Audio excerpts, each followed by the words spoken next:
দুমাহৰ আগৰ পৰাই লখিমপুৰৰ ৰাজ্যৰ অপেক্ষা এগৰাকী চিকিৎসকৰ বাবে। মই গম পাইছিলোঁ GNRCৰ পৰা ছাৰ লখিমপুৰলৈ আহিব আৰু লখিমপুৰত তেখেতে চিকিৎসা কৰিবহি। সেইকাৰণে মই লখিমপুৰ কিয়ৰৰ লগত যোগাযোগ কৰিছিলোঁ, 2 মাহৰ আগতে কৰিছিলোঁ।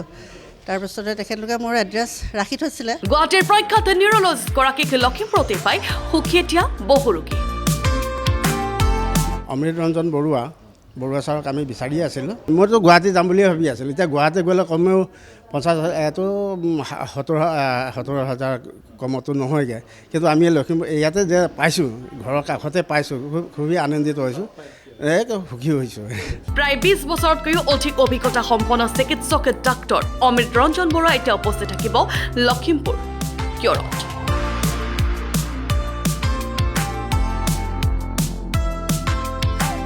নাৰ্ভৰ সমস্যা, ব্ৰেইন, ৰাজহাড়, কঁকাল বিষ, ষ্ট্ৰোক আদিৰ চিকিৎসা প্ৰদান কৰিব বিশেষজ্ঞগৰাকীয়ে। নমস্কাৰ, মই ডক্টৰ অমিত ৰঞ্জন বৰুৱা, মই স্নায়ুৰোগ বিশেষজ্ঞ।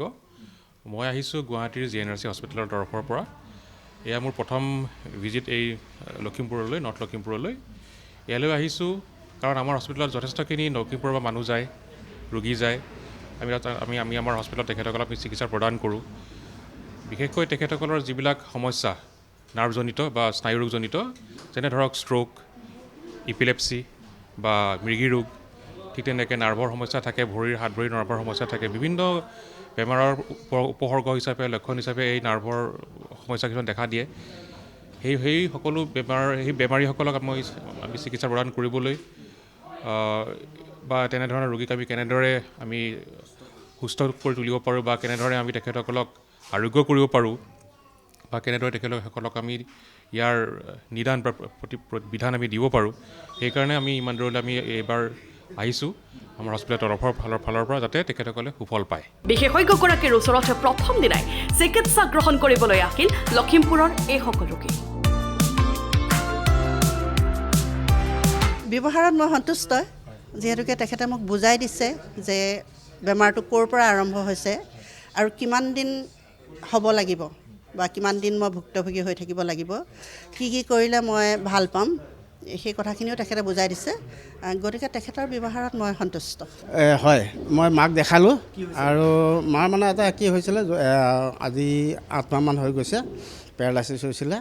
আজি মই বহুত ভাল পাইছোঁ, মানে ব্যৱহাৰ পাতিবিলাক খুব ভাল পাইছোঁ, সঁচাকৈয়ে মই ভাল পাইছোঁ মানে। আৰু আমি এতিয়া যিখিনি কথা ছাৰৰ লগত পাতিলোঁ, ছাৰে আমাক বহুত ভালকৈ বুজাই দিলে যে এনেকুৱা আপোনালোকে দাৱাইটো এনেকৈ খাওক, পিছত লাগিলে আকৌ 2 মাহ পিছত একবাৰ আপুনি আহি কিনি কৈ যাব। ছাৰৰ লগত পাতি কিনি বহুত ভাল লাগিলে। কিন্তু ছাৰৰ কথা গম পাইছোঁ যে আমি ইয়াৰ ফাৰ্মেচীৰ দ্বাৰাই গম পালোঁ। লখিমপুৰৰ ৰোগীসকলৰ বাবে মাহত এবাৰকৈ তেওঁ উপস্থিত হ'বহি 60 নং এই লখিমপুৰ কিয়ৰত। আমি ভাবিছোঁ যে লখিমপুৰ কিয়ৰ যিখন ডায়েগনষ্টিক প্ৰতিষ্ঠান আছে, তাত আমি প্ৰতিমাহে আহি আমি ৰোগীসকলক আমি চামহি আৰু তেখেতসকলক আমি চিকিৎসাৰ প্ৰদানৰ উপদেশসমূহ দিমহি। হাত ভৰি কঁপা, জিনজিননি, মূৰ ঘূৰণি আদিৰো চিকিৎসা প্ৰদান কৰিব নিউৰলজিষ্টগৰাকীয়ে। বিশেষকৈ আমাৰ ওচৰলৈ বা আমাৰ হস্পিটেললৈ ষ্ট্ৰোক বা পক্ষাঘাত ৰোগ, দ্বিতীয়তে মৃগী ৰোগ, তৃতীয়তে নাৰ্ভৰ অন্য সমস্যা কিছুমান থাকে, যেনে ধৰক কিছুমান মানুহৰ ধৰক হাত ভৰি কঁপি মূৰ্ছা যায় বা কাৰোবাৰ হাত ভৰি কঁপি থাকে বা খোজকাঢ়িবলৈ অসুবিধা হয় বা বাট কথা দিবলৈ অসুবিধা হয়। বিভিন্ন ধৰণৰ উপসৰ্গ বা লক্ষণ লৈ তেখেতসকল আমাৰ ওচৰলৈ যায়। তেখেতসকলক আমি চিকিৎসা প্ৰদান কৰোঁ বা তেখেতসকলে কেনে পাইছে। আৰু কিছুমান ৰোগী আছে যিয়ে নেকি দ্বিতীয়বাৰ আমাৰ ওচৰলৈ ঘূৰি যাবলৈ সুবিধা নাপাবও পাৰে, বিভিন্ন কাৰণত, স্বাস্থ্যজনিত কাৰণতো হ'ব পাৰে বা আৰ্থিক কাৰণতো হ'ব পাৰে। গতিকে আমি তেখেতসকলৰ ওচৰলৈ যাব বিচাৰিছোঁ যে তেখেতসকলক আমি যিখিনি আগতে চিকিৎসা প্ৰদান কৰিছিলোঁ, তেখেতসকল কেনে আছে। সকলো ৰোগীয়ে আমাৰ ওচৰত ঘূৰি আহিব নোৱাৰে, আমি তেখেতসকলৰ ওচৰলৈ আহিবলৈ এয়াই আমাৰ প্ৰচেষ্টা। বিশেষজ্ঞগৰাকীৰ ওচৰত যদি এনে ৰোগসমূহৰ চিকিৎসা গ্ৰহণ কৰিব বিচাৰে, তেন্তে 60 নং দলঙৰ সমীপৰ লখিমপুৰ কিয়ৰৰ সৈতে যোগাযোগ 8471825525 অথবা 9954505762 নম্বৰত। Bureau' report, Lakhimpur today.